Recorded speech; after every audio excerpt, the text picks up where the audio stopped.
Alô, comunidade das redes sociais. Mais uma vez aqui para tratarmos de mais um tema.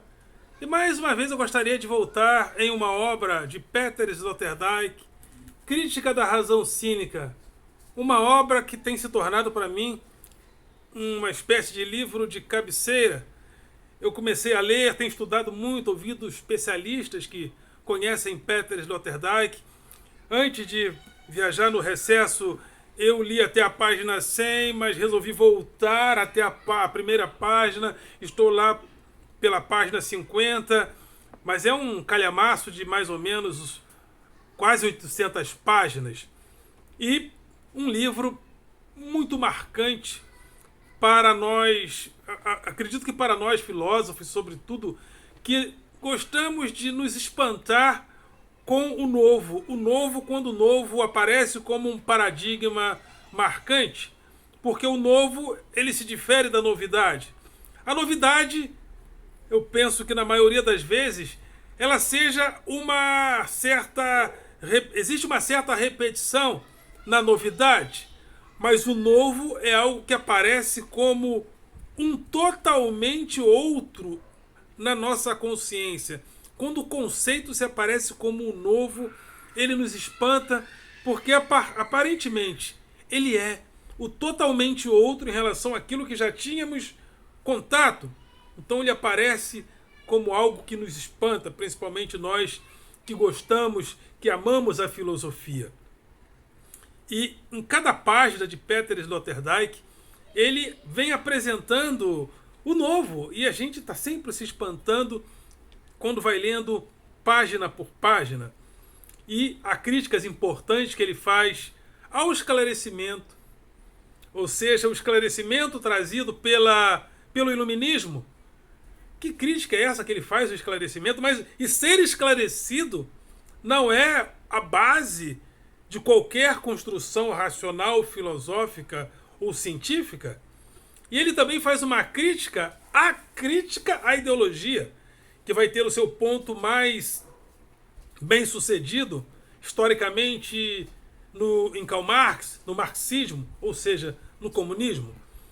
Mas antes de entrarmos em detalhes desse livro, comparando com os dias atuais, com as contradições históricas e dos nossos dias, gostaria de convidar você mais uma vez a se inscrever no nosso canal, a dar o seu like, a fazer o teu comentário e a compartilhar nosso material com outras pessoas. E ao se inscrever, acione o sininho para receber notificações de novos vídeos. Compartilhe, dê like e participe. Participe para que você possa crescer comigo. Há poucos dias eu anunciei para vocês que já estamos com mais de 3.000 inscritos, ou seja, já estamos para lá de 3.500 e não faz muito tempo que eu falei para vocês. Ou seja, vocês estão vindo comigo, eu sou grato. Mas todos vocês que assistem o vídeo, deem like, participem e compartilhem com outras pessoas. Principalmente você que entende que a classe dos professores deve ser valorizada. Uma sociedade que não valoriza o professor, que não valoriza o magistério, é porque ela tem uma estratégia: desvalorizar a qualidade de vida média da população. Porque somos uma sociedade também que fazemos corte de classe a partir da educação. Países que são igualitários têm na educação de qualidade para os seus cidadãos, quase como um todo, a sua base.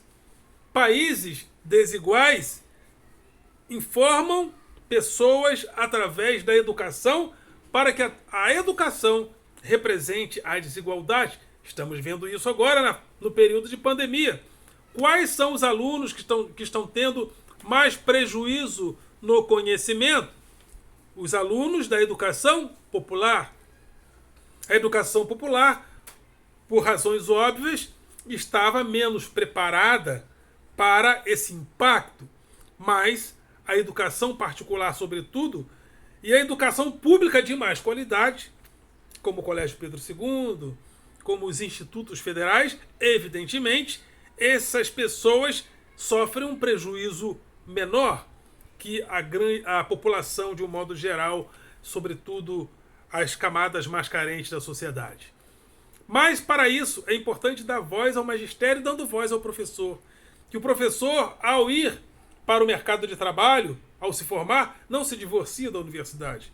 É nas universidades que o professor do ensino médio, do ensino regular, continua tendo a possibilidade de produzir conhecimento, de estar a cada dia se renovando o conhecimento que a cada dia percorre as nossas vidas com mais velocidade. Então é isso. E também o objetivo desse canal é combater o pensamento binário. O pensamento binário que só entende que o mundo é dividido entre os nós e eles. Os nós que estão fora da Matrix e os outros que estão na Matrix. Então as pessoas não sabem, às vezes, fazer uma diferenciação entre um filme e a realidade. Como se de fato existisse uma Matrix que estivesse interferindo nas nossas consciências de forma racional. Você vai para lá, você vai para cá, você vai para lá, você vai para cá. É como se houvesse os fora da Matrix e os dentro da Matrix. Não. Evidentemente que formamos máquinas de organização social.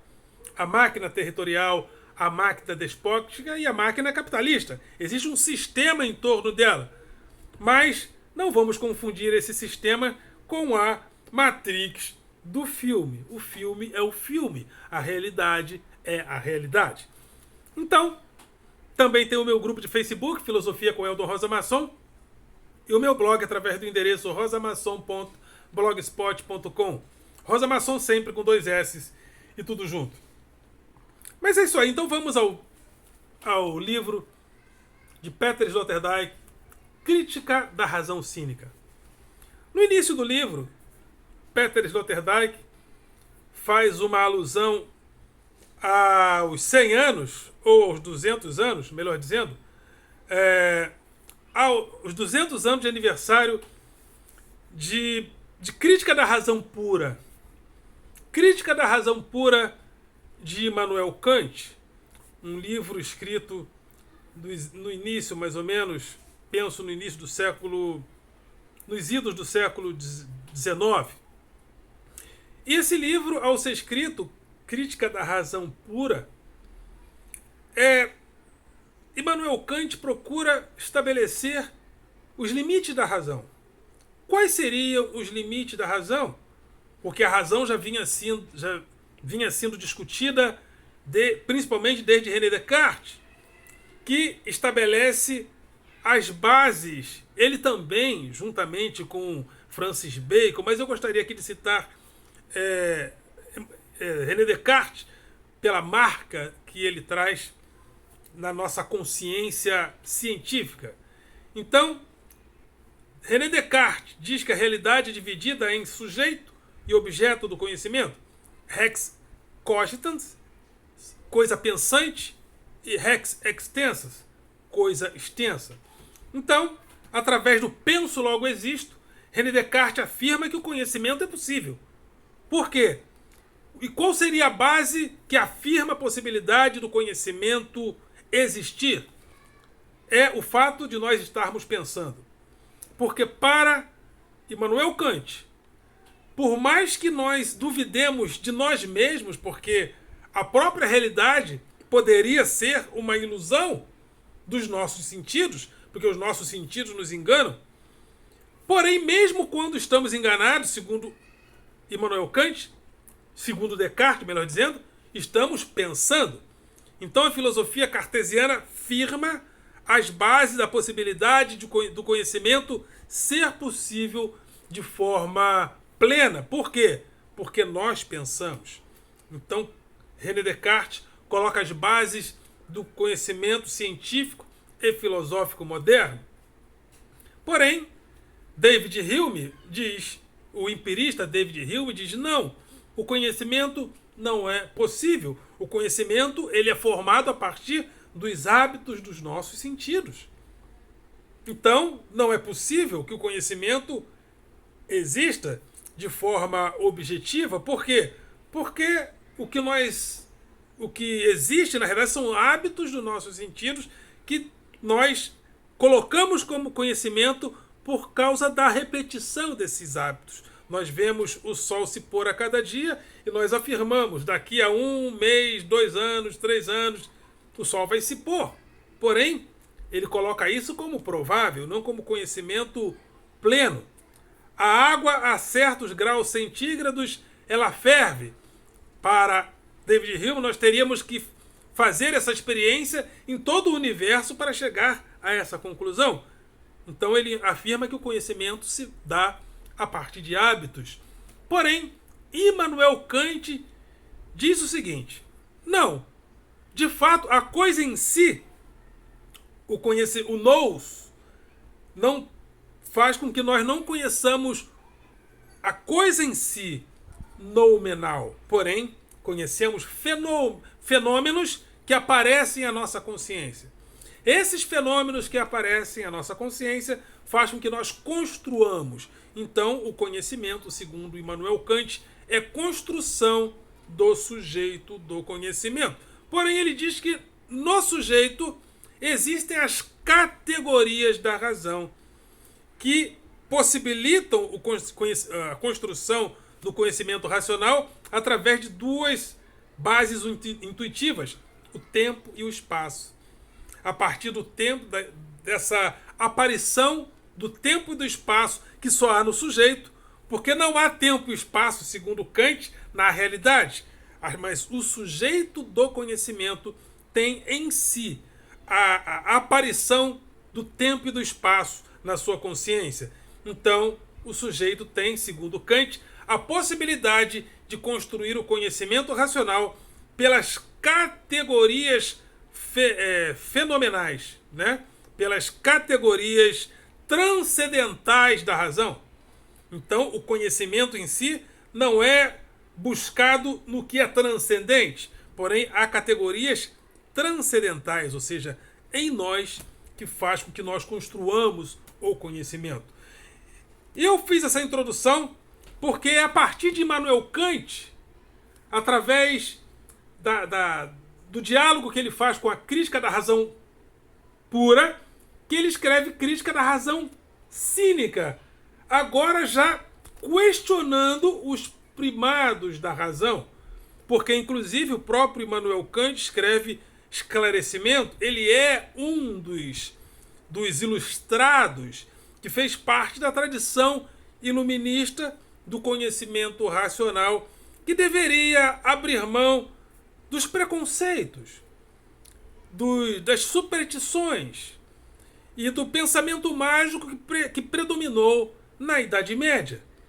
Então, a partir do iluminismo, sobretudo, os pensadores começam a abrir mão das tradições medievais e seu pensamento mítico e começam a construir os valores da razão ilustrada, da razão iluminista. E Kant faz parte dessa categoria de pensadores, talvez um dos mais, talvez o mais evidente, o que mais apareceu como um pensador do iluminismo. E esse livro é escrito na segunda metade da década de 60, com essa perspectiva de trazer. Se eu estou errando a data, vocês me desculpem, tá? Que às vezes são muitos livros, né? Então às vezes a gente esquece um pouco, confunde um pouco as datas. Então se eu estou confundindo as datas de lançamento desse livro, por favor, me desculpem, depois eu corrijo em outro vídeo. Mas então ele escreve essa obra, remetendo à crítica da razão pura, escrevendo crítica da razão cínica. Porque a razão, ela procura, de todas as maneiras, organizar o mundo, paralisar o mundo fugidio, paralisar o mundo das paixões, das emoções, do pathos, ou seja, da paixão, das emoções, e colocar a razão de maneira objetiva para que a vida da sociedade seja organizada de acordo com a mesma. É por isso que ele escreve um outro livro muito interessante, né? Crítica da Razão Prática, onde ele coloca, né, o imperativo categórico como valor universal para a construção da razão prática do ponto de vista ético. Então, nesse livro, Crítica da Razão Prática, nos imperativos categóricos, ele diz, eu estou parafraseando, que tudo que nós fizermos em sociedade deve ser feito no sentido de pensar se aquilo que nós estamos fazendo pode se tornar uma lei universal. Ou seja, por exemplo, o sujeito pensa, devo roubar ou não devo roubar? Aí, na Crítica da Razão Prática, ele pergunta, mas e se isso se tornar uma lei universal? Se todos roubarem, como a sociedade vai se organizar? Por outro lado, vamos pensar na caridade. Devo ou não devo praticar a caridade? Se todos praticassem a caridade, como seria a vida social? Então, todo o nosso comportamento, segundo Immanuel Kant em Crítica da Razão Prática, deve ser pautado pelo pensamento da seguinte maneira: o que eu estou fazendo? Se isso se tornar uma lei universal, será bom ou será ruim para a humanidade? E ele escreve, então, Crítica da Razão Prática, fazendo essas perguntas. E nessa data, então, de aniversário, de mais um aniversário de Crítica da Razão Pura, diante de todas as experiências que nós já tínhamos tido com a razão, sobretudo com a razão que se tornara, segundo os próprios expoentes da escola de Frankfurt, uma razão pragmática, uma razão técnica. Porque a razão clássica objetivava o quê? Desde os gregos?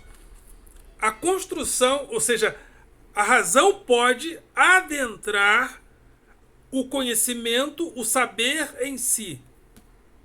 Então, a tradição iluminista, quando ela aparece e fundamenta inclusive a República moderna, o pensamento iluminista, né, inclusive que influencia a própria ciência, o pensamento iluminista transforma a razão em razão prática, ou seja, não em razão prática no sentido kantiano, mas em razão instrumental. Ou seja, a razão é transformada em técnicas racionais também de controle social. E essas técnicas, ou seja, essa razão do dia a dia, essa racionalidade técnica, essa racionalidade instrumental, segundo a escola de Frankfurt, contraria a própria razão. A razão como busca do conhecimento, como busca do saber. Porque o próprio iluminismo, que influencia a Revolução Francesa, vai dizer o quê? A sociedade deve se organizar através da liberté, égalité, fraternité, ou seja, liberdade, igualdade, fraternidade. Mas se nós formos olharmos na prática, onde esteve a liberdade, a igualdade, sobretudo, e a fraternidade nas relações humanas? Tanto é que depois da construção do conhecimento, do saber iluminista, o continente onde esse saber iluminista chegou, fez o quê? Construiu o imperialismo que trouxe vários problemas para povos como o da Índia, para povos como os povos da África, povos que até hoje sofrem as consequências dessa dominação. Haja visto o que está acontecendo hoje no Afeganistão. Então, a razão que se torna razão iluminista se transforma em razão instrumental. Então, a escola de Frankfurt faz uma crítica aos caminhos que a razão tomou. Inclusive, a própria escola de Frankfurt, através de Horkheimer, Adorno e Horkheimer, diz: o iluminismo é totalitário, porque o iluminismo constrói a razão técnica, constrói a razão instrumental e, através dela, ele até oprime. Isso nós podemos observar. E a Primeira e Segunda Guerra Mundial é a experiência mais marcante que nós tivemos na história humana do que nós fomos capazes de fazer através da razão instrumental e através da ciência. Porque foi através da razão instrumental e através da ciência que nós construímos a bomba atômica e construímos e fizemos, inclusive, e praticamos a Guerra Fria com a ameaça de que os dois lados, tanto a partir dos Estados Unidos como da União Soviética, poderia destruir o mundo. E esses foram os caminhos da razão instrumental. Então esse livro ele é muito pertinente porque ele fala exatamente, ele se coloca como crítica da razão cínica. Porque o cinismo de antigamente, principalmente na figura de um Diógenes, o cinismo, o cínico, ele questiona os fundamentos da cidade, da tradição da cidade, e ele, como cínico, é como se ele fosse uma pessoa que estivesse realizando um sarcasmo, uma ironia, um sarcasmo em relação à cidade. Então, o cínico mora fora e, estando de fora daquele sistema, ele questiona a cidade. Porém, Peter Sloterdijk, ele dá início ao seu livro falando de um cinismo difuso. E esse cinismo difuso, ele é exatamente um cinismo que contraria racionalmente, através da razão instrumental, a própria razão como busca do conhecimento objetivo.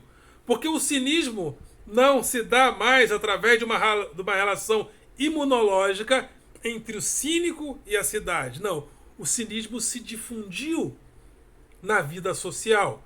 O cinismo que aparece, segundo Peter Sloterdijk, como um primeiro movimento de crítica de quem está por baixo, usando aqui um termo assim meio coloquial, contra a superestrutura.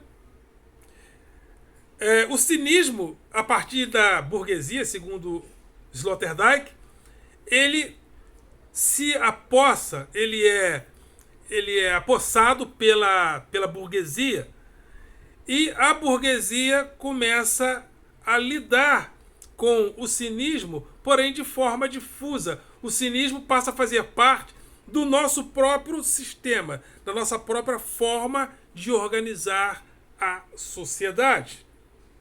E por que não dizer que isso também ocorre por causa dessa razão instrumental. E o cinismo, ele é exatamente uma maneira de viver como se fôssemos esclarecidos, como se estivéssemos dentro do esclarecimento proposto pelo iluminismo, pela ilustração tradicional. Mas ao mesmo tempo que propomos essa ilustração supostamente tradicional, usamos mecanismos virais de contra-iluministas. Usamos instrumentos virais anti-iluministas, anti-esclarecimento.